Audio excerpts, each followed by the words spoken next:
جب آپ گھر کے دروازے پہ پہنچتے ہیں نا تو دروازہ جب آپ نے نوک کیا ہے اور آپ کو پتہ ہے نا کہ اب کھلنے والا ہے تھوڑی دیر میں، ایک بار سورہ اخلاص پڑھ لیا کریں، اور جب جیسی دروازہ کھلے تو اندر داخل ہوتے ہوئے نا السلام علیکم یا رسول اللہ،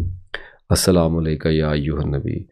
ان میں سے کوئی بھی آپ پڑھ دیا کریں، دل میں پڑھ دیا کریں، تھوڑی سی زیر لب آواز میں پڑھ دیا کریں، تھوڑی درمیانی آواز میں پڑھ دیا کریں، اونچی میں پڑھ دیا کریں، جیسے آپ کا دل چاہے، جیسے حضور آپ خوش ہیں، ٹھیک ہے، جیسے پسند فرمائیں گے ویسے سلام کر دیں گے صلی اللہ علیہ وسلم، تو جیسا اللہ پسند فرمائے گا اپنے محبوب کے لیے آپ کو سلام کی توفیق دے دے گا۔ تو اپنے گھر میں یہ کر لیا کریں، اس کی عادت ڈالیں، اور خاص طور پہ جب کوئی نہ ہو گھر میں، آپ اکیلے ہیں، اونچی آواز میں السلام علیکم یا رسول اللہ یہ کہہ دیا کریں، اللہ بڑی برکت دے گا، حیران بھی کرے گا آپ کو۔ اسی طرح سے سورہ حشر کی آخری 2 آیات جو ہیں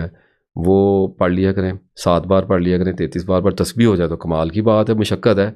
میرے سے تو اتنا اوپر نہیں جایا تو اور بہت ساری تسبیحات اللہ کے فضل سے ہوتی ہیں، تو کم از کم 7 بار پڑھیں، اگر زیادہ حوصلہ ہے تو 33 بار صبح شام پڑھ لیا کریں، ورنہ صبح شام 7 بار تو پڑھیں، اللہ کی محبت کے لیے پڑھیں، اللہ تعالیٰ کی معرفت کے لیے پڑھیں، سیڑھیاں چڑھتے ہوئے اللہ اکبر پڑھا کریں، سیڑھیاں اترتے ہوئے سبحان اللہ پڑھا کریں، یعنی کوئی بھی چڑھائی آئے گی تو اللہ اکبر پڑھیں گے، اور کوئی بھی اترائی آئے گی تو سبحان اللہ پڑھیں گے۔ لفٹ میں چلے گئے، کسی پلازے میں چلے گئے، کسی اونچی جگہ پہ پہاڑ پہ چلے گئے، مری وغیرہ چلے گئے، کگاندر میں اللہ اکبر کا ورد کر لیا کریں، اور نیچے اترتے ہیں تو سبحان اللہ سبحان اللہ سبحان اللہ، رول ہے، رول آف تھمب ہے، گھر میں سیڑھیاں چڑھ رہے ہیں اللہ اکبر، عادت ڈالیں نا اپنے سبحان اللہ اترتے ہوئے اور اللہ اکبر جو ہے وہ چڑھتے ہوئے چلتا ہے، اور بچوں کو بھی سکھائیں، اپنے گھر کی خواتین کو سکھائیں، اپنے دوستوں کو بتائیں، خود پڑھا کریں، اس کو جاری کریں، اور بتایا نہ کریں کسی کو کہ میں پڑھتا ہوں، بس بتا دیں کہ اس کو پڑھا کریں، میں نے ایسے سنا ہے، برکت ہوتی ہے، بس اس کو بس چھپا کے رکھ لیں، واقعہ ہوگا آپ کے ساتھ۔ اب ایگزامپل پہ اترا ہوں نا تو کلیئر کر کے بتا دو، کئی بار پاؤں پھسلے گا، کئی بار پتہ لگے گا، کئی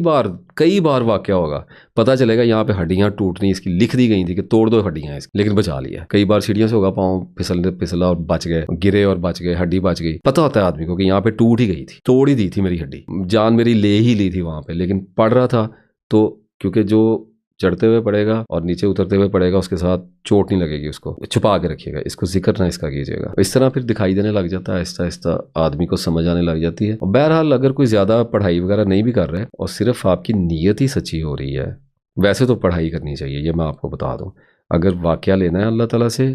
واقعہ ویسے بھی ہو رہا ہوتا ہے، آنکھ کھلنے کی بات کر رہا ہوں کہ اگر اللہ تعالیٰ سے کشف بھی لینا ہے، شرح صدر بھی لینی ہے، انڈرسٹینڈنگ بھی لینی ہے، تو پھر ساتھ میں تسبیح کرنی پڑتی ہے، قرآن پڑھنا پڑتا ہے، نماز کے اوپر تو بات ہی کوئی نہیں، نماز قرآن پہ تو بات ہی کوئی نہیں، تسبیحاں کرنی پڑتی ہیں، کچھ ذکر اذکار ہوتے ہیں، کچھ مسنون دعائیں ہوتی ہیں، وہ پڑھنی پڑتی ہیں تاکہ واقعہ جو ہے، ایونٹ جو ہے وہ ٹریگر ہو سکے، تو پھر آہستہ آہستہ واردات ہونے لگ جاتی ہے، پھر آہستہ آہستہ کچھ نہ کچھ دکھائی بھی لگ جاتا ہے، سمجھ بھی آنے لگ جاتا ہے، ساری کی ساری انسان کی زندگی جو ہے نا وہ روحانی ہوتی ہے، کرشماتی ہوتی ہے، ایک طلسم ہوش ربا ہوتی ہے، یہ جو گول سیارہ جس کا نام اللہ رب العزت نے دنیا رکھا ہوا ہے نا، یہ سارے کا سارا ہی ٹیلسمان ہے، طلسمی ہے سارے کا سارا، بس اس کو صرف دیکھنے کی طلب دل میں پالو، کہہ دو دیکھنا ہے، بس غور کرنا ہے آپ، اس کے بعد کوئی محتاجیاں نہیں، کوئی جنات کی محتاجیاں نہیں، کوئی مراقبے کی محتاجیاں نہیں، کوئی بابوں کی محتاجیاں نہیں ہے، سارا کچھ جو ہے نا کوئی جذب نہیں ہے، بغیر روحانیت کے صاف صاف ویسے ہی نظر آنے لگ جاتا ہے۔ سیدھی بات تو آپ کو بتا دی ہے، انڈائریکٹ کی بجائے ڈائریکٹ اپروچ کے ساتھ ہیں، یعنی کہ اگر اس ویڈیو کو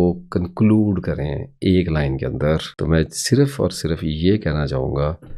کہ you just watch, all is coming, I am giving you my words, you just need to watch, all is coming.